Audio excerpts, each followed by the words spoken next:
Bismillahirrahmanirrahim. Assalamualaikum warahmatullahi wabarakatuh. Alhamdulillahi hamdan katsiran thayyiban mubarakan fih. Wassalatu wassalamu ala asrafil anbiya wal mursalin wa ala alihi wa sahbihi ajma'in. Qala rabbi shrah li sadri wa yassir li amri wahlul 'uqdatam min lisani yafqahu qawli. Allahumma shalli ala sayyidina wa maulana Muhammad wa ala ali sayyidina Muhammad. Teman-teman yang dirahmati Allah Subhanahu wa taala, ada sebuah kisah dari seorang pemuka Quraisy, namanya adalah Umayyah bin Khalaf. Jadi Umayyah bin Khalaf ini adalah seorang pemuka Quraisy, seorang pemimpin Quraisy yang namanya juga masyhur di kalangan orang-orang kafir Quraisy. Nah, Umayyah bin Khalaf ini adalah mantan tuannya Bilal bin Rabah waktu di Mekah. Nah, Umayyah bin Khalaf ini adalah seorang yang dulu meletakkan batu besar di atas Bilal bin Rabah ketika Bilal pertama kali masuk dalam Islam, dan ketika di panas terik matahari di gurun itu ditindih batu yang besar yang diucapkan Bilal adalah ahad, ahad, ahad. Jadi begitu. Nah, teman-teman yang dirahmati Allah SWT, ada sebuah kisah unik ya, bodohnya Umayyah bin Khalaf. Nah, jadi Umayyah bin Khalaf ini walaupun dia seorang kafir Quraisy ya, dia mempunyai teman yang namanya Sa'ad bin Mu'ad, seorang pemimpin suku Aus yang ada di kota Madinah.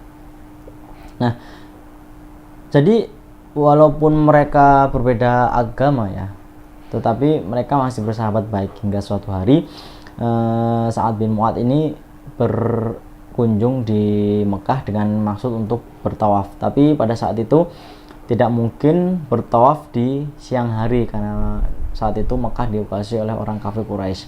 Nah, akhirnya Sa'ad bin Mu'ad ini singgah sebentar di rumahnya Umayyah bin Khalaf.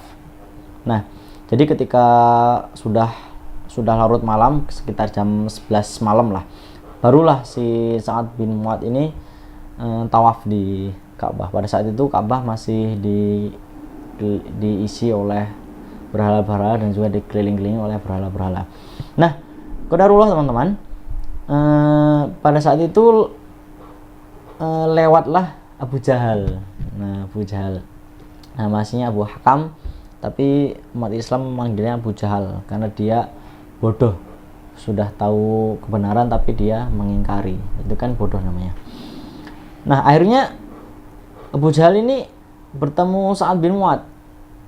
Wahai Sa'ad bin Mu'ad, apa yang kau lakukan? Aku sedang tawaf di Ka'bah.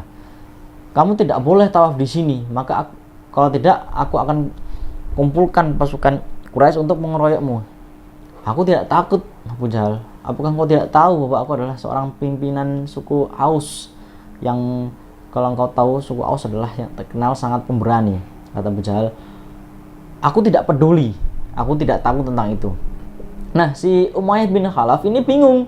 Si Sa'ad ini sahabat baiknya, Abu Jahal ini seorang pimpinan dari orang Quraisy itu, orang kafir Quraisy.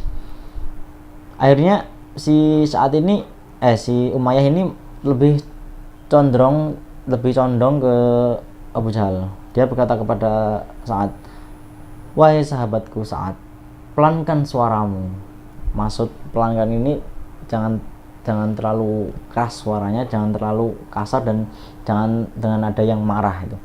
Akhirnya Sa'ad, loh, aku ini sahabatmu, tapi kenapa malah tidak engkau bela dan engkau malah membela Abu Jahal? Mulai dari sekarang persahabatan kita putus gitu, kata Sa'ad bin Mu'ad. Nah, lalu Sa'ad ngomong lagi nih, perlu engkau ketahui bahwa Umayyah bin Khalaf, Nabi kami SAW telah bersabda bahwa kami kelak akan membunuhmu.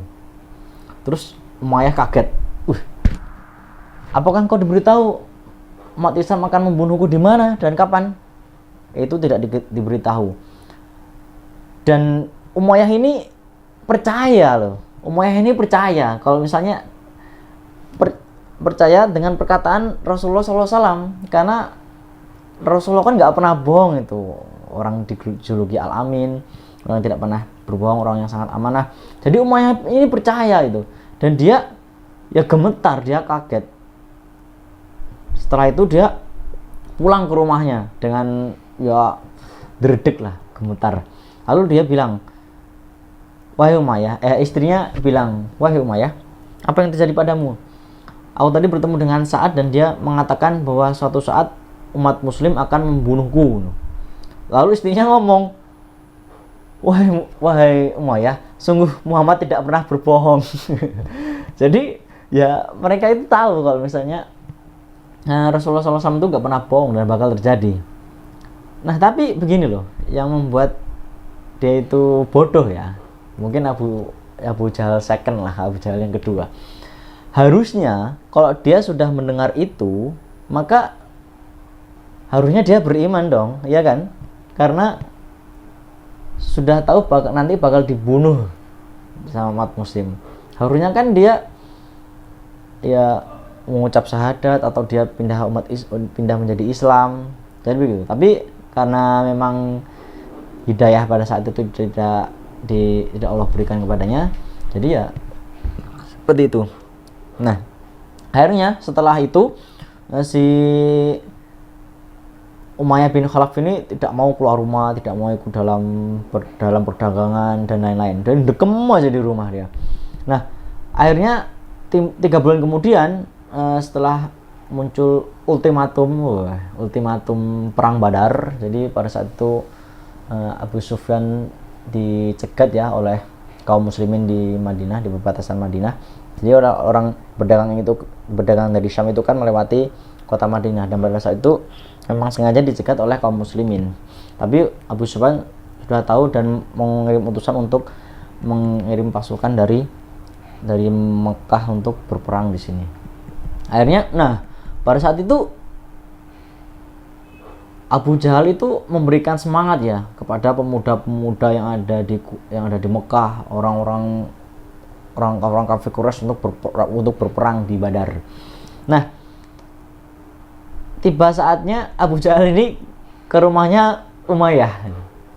Umayyah ini masih dekem di rumah. Terus di sana tuh ada 300 tentara pilihan orang-orang kafir Quraisy ya, 300 tentara yang paling hebat lah. Lalu dikatakan oleh Abu Jahal, wahai Umayyah, ikutlah perang bersamaku. Tidak, Abu Jahal, apakah engkau lupa 3 bulan yang lalu yang dikatakan Sa'ad bin Mu'ad bahwasanya aku akan dibunuh oleh Muhammad, dan kalau aku ikut perang mungkin aku akan dibunuh oleh Muhammad. Kata Abu Jahal, tidak, itu adalah dusta, janganlah kau percaya. Kata Umayyah bin Khalaf, aku percaya kepada Muhammad. Nah ini percaya lagi pada Muhammad, tapi nggak beriman kan. Lalu Abu Jahal kesel kan. Abu Jahal itu mengambil ke rumahnya, mengambil menyan. Jadi seperti apa ya? Seperti parfum wewangian untuk wewangian wanita. Nah, akhirnya parfum atau menyan itu dibawa ke Umayyah bin Khalaf. Apa ini Abu Jahal? Kenapa engkau membawakan ini kepadaku? Kata Abu Jahal diledekkan. Loh, engkau kan memang banci. Engkau kan gak mau perang bersama kami. Ya sudah, pakailah ini. Engkau kan banci, pakailah ini. Kata Abu Jahal. Akhirnya, jiwa harga dirinya si Umayyah bin Khalaf tinggi kan. Baik, aku akan ikut perang. Lalu Abu Jahal keluar. Si Umayyah ini ngomong bersiap-siap mengambil baju perang, ngomong sama istrinya, aku akan ikut perang. Lalu istrinya juga mengingatkan, wahai Umayyah, apakah engkau lupa 3 bulan yang lalu bahwasanya engkau akan dibunuh oleh Muhammad, oleh umat muslim. Lalu si Umayyah ini bilang gini, ya aku cuma ikut formalitas saja. Nanti ketika aku sudah keluar Mekah, maka aku akan kembali lagi ke rumah. Gitu siasatnya si Umayyah bin Khalaf. Tapi ternyata si Abu Jahal ini selalu menyuruh Umayyah untuk ke depan. Wahai Umayyah, pimpin pasukan. Wahai Umayyah, kamu maju paling depan. Wahai Umayyah, silakan pimpin barisan ini. Akhirnya sampai ke Badar. Itu, sampai ke Badar. Nah, teman-teman yang dirahmati Allah Subhanahu wa taala, qadarullah, kita juga sudah tahu kan dahsyatnya perang Badar, perang pertama yang terjadi pada kaum muslimin, di mana kaum muslimin yang berada di Madinah berperang dengan orang-orang kafir Quraisy yang ada di Mekah di Badar. Jadi kisahnya sangat luar biasa perang Badar itu. Dan singkatnya itu dimenangkan oleh kaum muslimin.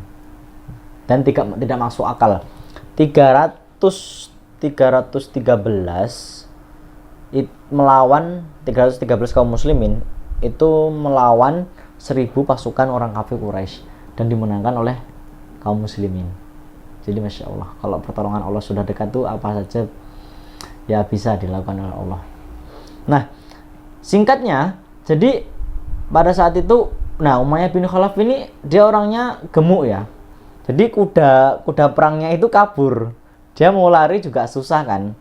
Nah, dia melihat Abdurrahman bin Auf sedang mengumpulkan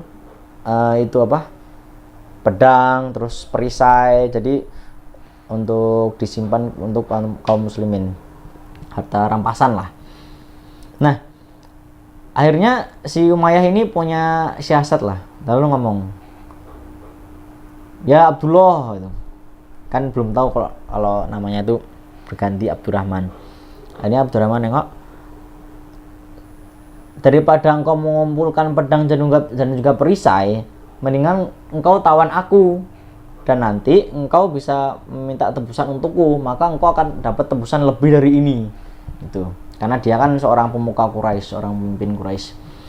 Nah, akhirnya Abdurrahman bin Auf ini mikir, ya juga ya, aku bisa dapat gunung nih kalau sama Umayyah bin Khalaf ini, dia kan pemuka Quraisy gitu. Akhirnya ditawan. Nah, setelah berjalan untuk menuju kemahnya Rasulullah SAW, ternyata di tengah perjalanan Abdurrahman bin Auf dan juga Umayyah bin Khalaf ini ketemu sama Bilal bin Rabah. Lalu Bilal bin Rabah ini melihat, Umayyah bin Khalaf, engkau yang mati atau aku yang mati? kata si Bilal, engkau yang mati atau aku yang mati? Lalu si Abdurrahman bin Auf, wih tenang Bilal, dia adalah tawananku, jangan kau bunuh seenaknya itu. Aku tidak peduli wahai Abdurrahman bin Auf, dia yang telah menimpakan, dia yang dulu menyiksaku ketika aku menjadi budaknya. Dia menaruh batu di atas badanku. Lalu, tidak wahai Bilal, dia adalah tawananku, aku bisa dapat banyak dari Umayyah bin Khalaf. Lalu akhirnya Bilal ini melihat ada 6 pemuda Ansor yang sedang lewat. Lalu dia memanggil, wahai teman-teman, apakah engkau ingat orang yang dulu pernah menaruh batu di atas tubuhku ketika aku masih menjadi budak? Iya, masih ingat, kata orang-orang Ansor. Ini orangnya ini. Ini Umayyah bin Khalaf yang dulu menaruh batu di atas badanku. Lalu Abdurrahman bin Auf panik kan. Wah, ini kalau dibunuh nanti gak dapat apa-apa ini. Akhirnya ngomong sama Umayyah, wahai Umayyah, berbaringlah, maka aku akan tidur di atas badanmu. Dengan maksud untuk melindungi si Umayyah bin Khalaf ini agar tidak dibunuh sama Bilal dan juga orang-orang Ansor. Akhirnya si Umayyah bin Khalaf ini berbaring, lalu Abdurrahman bin Auf juga dia berbaring tidur di atas badannya Umayyah bin Khalaf. Lalu apa yang terjadi? Ternyata si Bilal dan juga 6 orang-orang Ansor tadi menusuk-nusuk si Umayyah bin Khalaf dari bawah. Nusuk-nusuk sampai akhirnya Umayyah bin Khalaf ini mati. Jadi begitu. Si Abdurrahman bin Auf bilang sama Bilal, wahai Bilal, minta ampunlah kepada Allah, aku bisa dapat gunung dari Umayyah bin Khalaf ini, kalau tidak kau bunuh Umayyah bin Khalaf. Jadi begitu. Nah, teman-teman yang dirahmati Allah SWT, jadi ya sebenarnya kalau kita lihat ya dari kisah tersebut ya, Sebenarnya kan itu seolah-olah si Sa'ad bin Mu'adh tadi ketika di Mekah itu terus mengatakan kepada Umayyah bin Khalaf bahwa dia akan dibunuh oleh kaum muslimin, dan Umayyah juga mempercayainya. Harusnya kan itu kan sebuah hidayah ya. Harusnya dia menerima hidayah itu. Kalau misalnya aku dibunuh nanti berarti ya aku bakalan mati nanti dibunuh sama kaum muslim. Mendingan aku masuk Islam aja biar selamat. Ya walaupun mungkin niat awalnya untuk apa? Untuk belum ikhlas ya, belum niat lurus ya. Tapi setidaknya kan dia sudah menyambut hidayah gitu. Tapi ya begitu. Kalau hidayah belum diberikan kepada dia, maka ya dia tidak mungkin bisa menyambutnya. Karena barang siapa yang Allah beri hidayah, maka dia tidak ada seorang pun yang bisa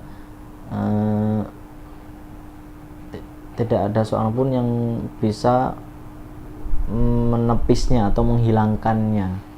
Tapi barang siapa yang Allah tidak beri petunjuk, maka tidak ada seorang pun yang bisa memberikan petunjuk. Jadi begitu ya. Kalau walaupun Rasulullah SAW itu juga tidak bisa memberikan hidayah, buktinya pamannya Abu Thalib itu kan juga tidak mau bersyahadat sampai akhir hayat. Walaupun mungkin hatinya sudah bersyahadat, tapi kan lisannya belum bersyahadat. Jadi begitu. Wallahu bisawab, itu yang bisa saya sampaikan. Jika ada salah kata, maaf pada Allah, saya mohon ampun. Subhanakallahumma bihamdika asyhadu an la ilaha illa anta astaghfiruka wa atubu ilaik. Wassalamualaikum warahmatullahi wabarakatuh.